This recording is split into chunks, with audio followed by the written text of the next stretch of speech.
Where the Wild Things Are. Story and pictures by Maurice Sendak. Winner of the Caldecott Medal for the most distinguished picture book of the year.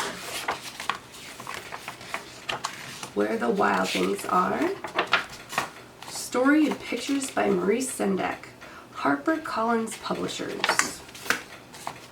The night Max wore his wolf suit and made mischief of one kind and another,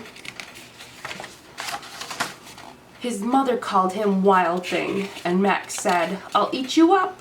So he was sent to bed without eating anything. That very night in Max's room, a forest grew and grew and grew until the ceiling hung with vines and the walls became the world all around. And an ocean tumbled by with a private boat for Max, and he sailed off through night and day, and in and out of weeks, and almost over a year to where the wild things are.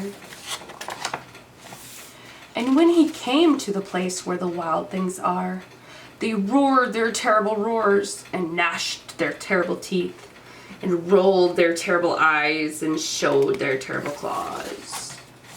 Till Max said, "Be still," and tamed them with the magic trick of staring into all their yellow eyes without blinking once.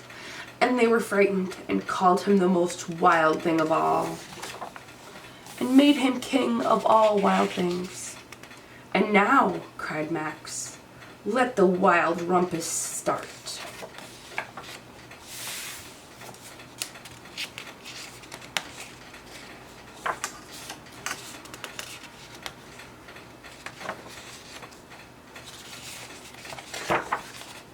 "Now stop," Max said, and sent the wild things off to bed without their supper. And Max, the king of all wild things, was lonely and wanted to be where someone loved him best of all. Then all around, from a far away across the world, he smelled good things to eat. So he gave up being king of where the wild things are. But the wild things cried, "Oh, please don't go. We'll eat you up. We love you so." And Max said, "No." The wild things roared their terrible roars, and gnashed their terrible teeth, and rolled their terrible eyes, and showed their terrible claws. But Max stepped into his private boat, and waved goodbye, and sailed back over a year, and in and out of weeks, and through a day, and into the night of his very own room, where he found his supper waiting for him. And it was still hot. The end.